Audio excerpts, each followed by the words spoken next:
Welcome to Study Time, a televised home learning program produced by Rwanda Basic Education Board. Hello, dear students. A very warm welcome to the TV learning programs. As usual, I'm a biology teacher, Herbert, and today I will be for Wheels from 3 class.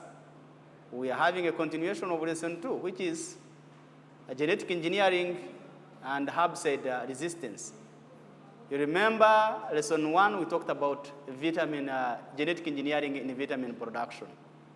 So student, I hope you're ready with your books, a notebook and a pen so that you can take the notes as well as doing a lesson assessment, even homework. Student, are you ready? We can start the lesson. If you're ready, bravo. Let's start the lesson, and you're going to enjoy the lesson. This lesson, even some of the students could be, in senior 6, could hang around so that they could get what you call gene technology. Gene technology is also some of the units in senior 6, all right? So, let's start the lesson. The lesson has 2 learning objectives: explain and describe genetic engineering and herbicide resistance. How do some of the crops, they become more resistant to diseases and even to diseases, droughts, and etc.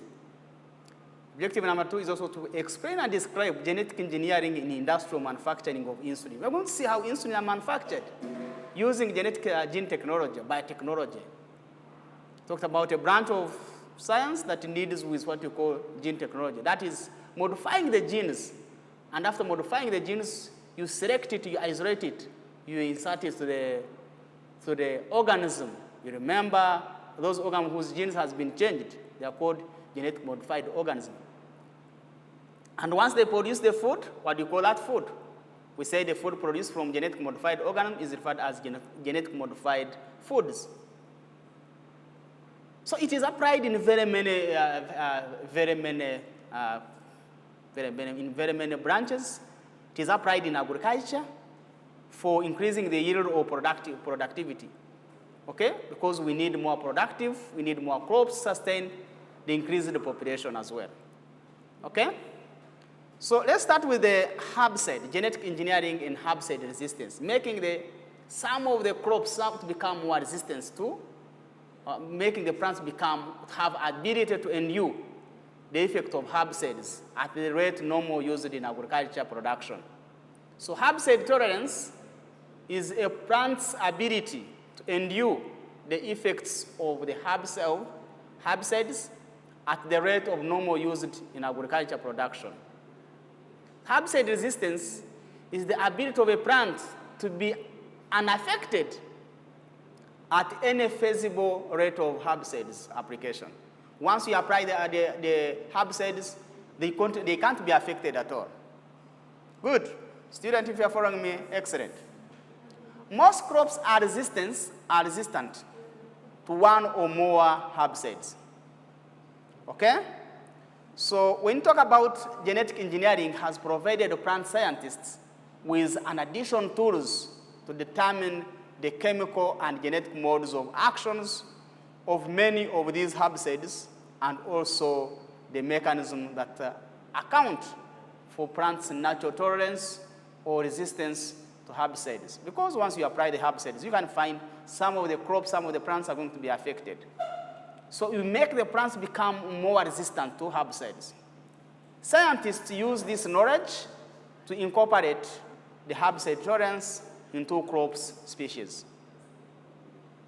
Excellent, if you are following me. That's good.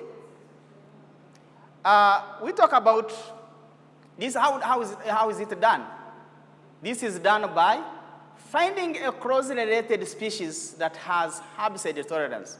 You get the species which are closely related to each other and then which can become more resistant to herbicides or resistance, and then the resistance and then incorporates that tolerance into a desired plant. You get the plant which has got a desired trait, a desired characteristic, so that it can just stand. It can stand for the herbicides. Use of cells, you also extract the cells or tissues, culture, to test many different lines of plants for tolerance to specific herbicides. All right? Determining the specific genes or genes within a plant or microbe that allow the tolerance or resistance to specific herbicides. If you're with me, that is okay. You try to go through that. Okay? We are trying to talk about this, and it is very much clear and it is very much understandable. Okay? So, I was talking about how you can just select it, how it is done. Okay? Let's have genetic engineering in industrial manufacturing of insulin. Student of senior 3, when you talk about insulin, it is not your first time to hear the word insulin. Insulin is a hormone. And which organ that produces insulin? Student? Excellent. The organ which is responsible for production of insulin is the pancreas. And insulin, once the beta cells of the pancreas are stimulated, they release the insulin. And I would like to ask you, what are the functions of insulin? Yes, excellent. That is, insulin is very important in lowering the glucose level in the blood. If you have less insulin in your blood, the glucose level is very high. It is not normalized. It has to be normalized in another way. Another way, okay? So, insulin is responsible for balancing the amount of glucose or sugar in the blood. If it is not balanced, what happens? You become a diabetic patient. Okay? So it means that because we have very many people who are diabetic. Now, the question is, how can we get the insulin now? How are insulin going to be manufactured? We are going to use the word genetic engineering in industrial manufacturing of insulin, because they are needed in a large quantity. All right? So, we talk about the human body is capable of producing the insulin from the pancreas. Okay? The pancreas, however, may not function properly because of a disease and even aging, because of an infection. Okay? Because of an infection. The pancreas cannot function properly. Not only that, because of aging, everything in the body can get aged. Aging, because of aging, getting old, in that way. So the body, therefore, will face a shortage of insulin, which results into an increase of blood sugar level or glucose level in the blood because of poor functioning of insulin. When this increases, is increased and is not checked, it will develop into a condition called the diabetes mellitus. Let's quote that, this one will develop a condition if it is not checked. Once the glucose level or the sugar level increases in the blood, you suffer from diabetes mellitus. So scientists, through history, have always trying to find a method of obtaining the insulin. People are getting old. The liver organ also getting to become, is going to be not functioning properly because of either infection. So it makes it to be not functioning properly. So scientists are going through to look for what is the good method of obtaining what you call insulin. For many years, insulin was obtained by purifying it from pancreas of cows and even pigs slaughtered for food. That is in years back. For many years back, insulin was being obtained by purifying it from a pancreas of a cow and even pigs slaughtered for food. So the insulin obtained was introduced to the patient, I'm talking about the patient of diabetes mellitus, in the form of injection. The question is If you remember properly, I'm talking about insulin injection. So most of the time, insulin are hormones. And once hormones are released, they move directly to the bloodstream. They are secreted directly to the bloodstream and carried to the target organ to cause an effect. So the insulin obtained was introduced to the patient for injection, in form of injection, and is proved to be expensive and difficult. Although cows and pig insulins are similar to that of the human insulin, their composition is slightly, there is a slight different. What you call there is a slight different, not exact different. So the insulin produced could cause allergic reactions. You become allergic to it. However much they could lower down the glucose level in the blood, but they could cause allergic reactions to the recipient and also leads to what you call long-term complications. That is ensuring from the regular injections of the foreign substances. So projected decline in the production of the animal-delivered insulin and led the researchers to consider the synthesis of human insulin now. You get the point? So this was achieved by inserting the insulin gene into a suitable vector, what you call E. coli, Australian coli bacteria cell. So the insulin produced is chemically identical to that of the natural one. That is what you know what you call that is biotechnology. You get the insulin extracted from human, you insert it to that type of bacteria, which is called E. coli bacteria cell, and it is able to multiply because they are able to multiply by means of sexual reproduction. All right? So this method is more reliable, sustainable, and produces a human insulin in a pure form that is less likely to cause body reaction. It is not allergic to the body cells, all right? We are going to go through how insulin is going to be. We are talking about industrial manufacturing of insulin, biotechnology, engineering of insulin, okay? How an insulin can be made. So I have the industrial manufacturing of insulin involves several steps. Number one is isolation of the DNA insulin from the human cell. You first try to identify, to isolate of the DNA of insulin. You get the DNA of insulin, then you isolate it from human cell. The second step is the plasmid made of the DNA is removed from the bacteria. You get a plasmid DNA. You remove it from the bacteria cell. Number three is restriction enzymes cuts. We have to bring the enzymes that cuts the plasmid from the bacteria cells and open it. It causes this plasmid extracted from bacteria. It makes it open it and leaving a sticky end so that they can just be able to join. We have the insulin gene from the human cell is added to the plasmid now. You get it and you add it to the plasmid. This is genetically modified, is inserted back into the bacteria. Okay? The bacterium host cells divides now. It is going to make what you call dividing. This bacteria host cell.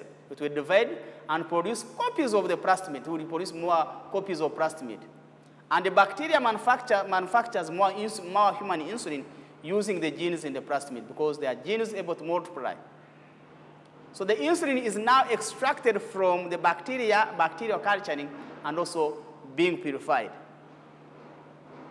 Let's go through the diagram and see the diagram of manufacturing of insulin. We have this one that has been isolated. Human cell that contains insulin has been isolated. The DNA of a human cell that contains insulin has been isolated and extracted. Now, we have a bacteria here on that diagram. We have the bacteria. And now we're going to get the plasmid. This is a plasmid. You leave it how to call it in two open-ended parts. So when you open it, we have recombinant plasmid. Are you following me? Plasmid. You put it here now, you open it, and you insert the isolated DNA of insulin, and you insert it from here. Now that is a transgenic bacteria. If we talk about transgenic bacteria, this is not the original bacteria. It has been changed its DNA, a transgenic bacteria. Okay? a transgenic organism. A transgenic organism is an organ whose genes has been transformed or has been modified. All right? We go to that diagram again. They are allowed to grow, growing in culture. And after growing now, they are able to be extracted, and the plasmid is going to be extracted, having more insulin in the DNA because they do carry out multiplication in bacteria. So now the insulin are extracted and put it in a bottle for injection for those people who are suffering from diabetes mellitus, those people who have high glucose level in their blood, so that can just be lowered down. Okay? So, and this is the diagram of the steps of manufacturing of insulin, which is genetic engineering in insulin, industrial manufacturing of insulin, which is good. Let's talk about advantages and disadvantages of GMO. Student, when I talk about GMO, not your first time to hear the word GMO. Genetic modified organisms. What are the advantages of genetic modified organisms? We are going to go through the advantages as well as the disadvantages of it. Let's start with the advantages. Crops are more productive and have high yield. You remember when I started the lesson, I had to narrate you the story of Mr. Ndenjeri Ngoma, who was using the local breed, and once he used the local breed, they could delay to maturity before the rain stops. And not only that, they could give less product. They were less productive. When he changed to exotic breed of maize, he was able to get more food to support his family, and also he could have a surplus for sale. So that's why you're going to see crops are more productive and have high yield.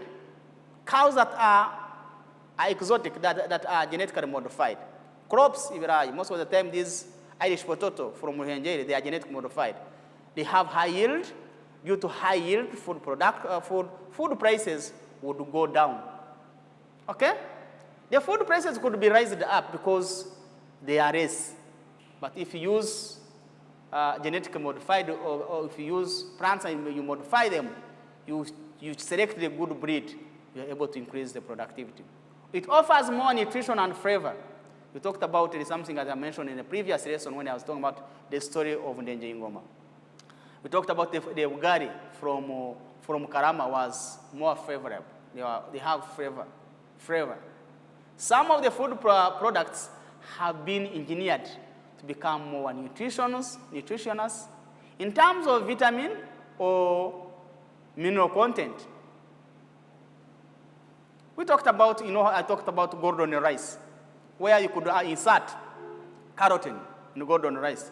You eat the carrot, you eat the rice, which is a carbohydrate food, which also contains what you call vitamin A, that which prevents from poor night vision or poor night vision. So this plays a significant role in fighting against malnutrition, poor feeding method. Let's have another disadvantage. They eliminate allergic causing properties in food. You may find some of the food they have allergies. So these allergic should be eliminated. In build resistance to pests, they make the crops become more resistant to. They produce crops which are more resistant to pests, weeds, and even diseases. Okay? The amount of chemicals used on the plants is reduced. So their exposure to dangerous chemicals is also reduced. We talked about pesticide resistance. Number 5, the crops can withstand extreme and even fluctuating weather conditions. They are able to withstand all weather changing conditions. This means that there will be good quality and even sufficient yields even under poor or severe weather or bad weather. Okay? I also have another one which is more environmental friendly. They are not affecting the environment. They are more environmental friendly, as they require less herbicides and even pesticides. They also require less time, tools, and even chemicals. Number 7, advantages of genetically modified food. Foods are more resistant, and they stay live for longer so they can be shipped a long distance or kept on shop shelves for a long period of time. You ever went to markets? When you visit markets, you see these are mangoes that can stay in shelves for a long period of time. They don't get spoiled. They don't get rotten very easily. All right? Number 8, more crops can be grown on a relatively small piece of land. You can use a small piece of land and you get more productive. You can get food that can supply for your family, as well as you get a surplus to supply to sell in the markets. All right? Let's go through with the disadvantages now. Disadvantages of genetic modified. However much it has advantages. You know everything has advantages, but it has also disadvantages. Okay? Let's go through disadvantages. Number 1, gene pollution cannot be cleaned up. It can also cause what you call, you may find there are more pollution of genes. Okay? And it cannot be cleaned up because we are doing what you call modifying the genes. So once released into the environment, genetically engineering organisms can be cleaned up or recalled. It is hard to be cleaned up. Genetic engineering crops can cross-pollinate related weed species. Can also be close to weed species, passing on their ability to survive the application of weed killers. You may find the weeds will also acquire the resistance from these from these crops, and you find the weeds are going to become more resistant to these weed killers.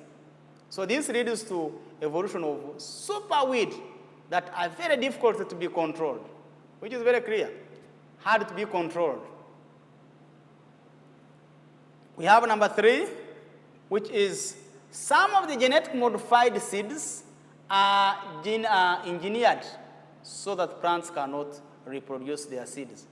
They don't produce their original seeds because they are genetically modified, in other words. Okay? So most farmers save seeds from season to season. They have to save seeds from season. You remember people complaining about imbuto, seeds, because they have to be saved season to season. Therefore, with the genetic engineering technology, seeds can be sterile, or forcing farmers to rely on seeds companies for their livelihood. They have to depend on the companies for their livelihood. Okay?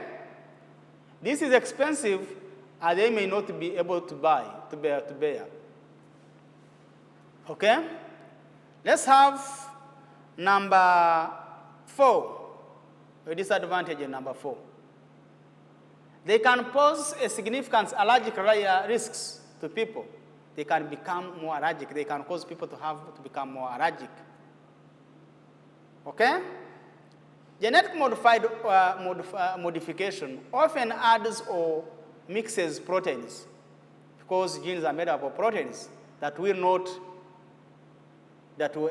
not indigenous to their original animals or plants, which may cause a new allergic reactions in the body.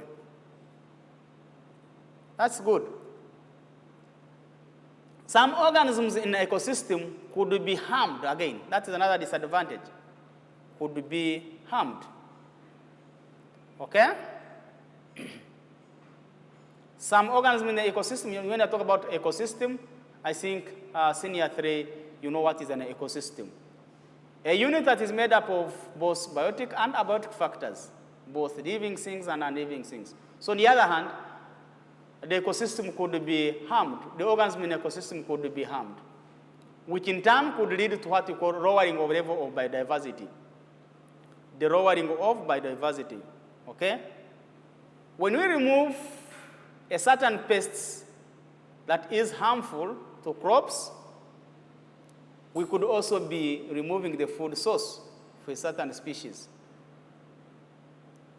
Okay? I think you are following me. Let's have another disadvantage. Okay? Genetic modified foods are observed to have an unnatural tastes. It doesn't taste naturally. You know, some of us, we eat the food of virai, which are not naturally, okay? You find they don't have taste. They are not sweet as the natural one. So they observed to have a natural taste compared with the ordinary food that are sold in markets. That has been sold in markets, you find they have a good taste. This could be the result of substances that were added to their composition. Having an unnatural taste, it would be maybe find it is because of adding of some of the substances that were added to them and caused them to become tasteless. So the substances may cause a new disease and even disease to other organs. We know they say these because if you are feeding on these genetically modified foods, it can also lead to change of genes. It can cause what you call mutation. And you when talk about mutation is the change of genes, and which could lead into obesity. You know, obesity is a malnutrition disease. Poor feeding, overweight. All these can just be an outcome of what you call feeding on genetically modified food. However much we talked about its disadvantage.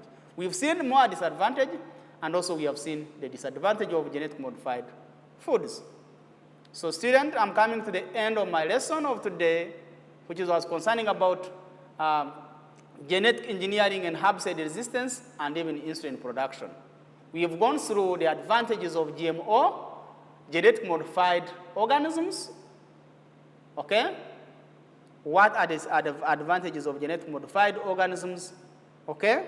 And what are the advantages of genetic modified crops or genetic modified foods, and what are the advantages of it? So let me just go through and I leave you with a lesson assessment, student.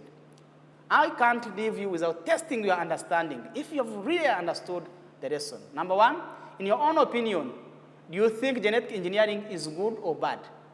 On your own opinion. Number two, a genetic modified crops, the answer to perennial food shortages in Africa. Is it the solution for the food shortages in Africa? Because you find in Africa we don't have enough food. Couldn't it be the answer of perennial of food shortages in Africa? Number two, insulin is produced by the which reduces the concentration of glucose in the blood. People who cannot produce insulin or do not produce enough of it are called DASH. Many diabetics need a daily dash of insulin. For many years, the insulin has been extracted from pancreas. So go through the lesson assessment. Thank you very much for watching and listening. Enjoy your day and see you next time. Bye.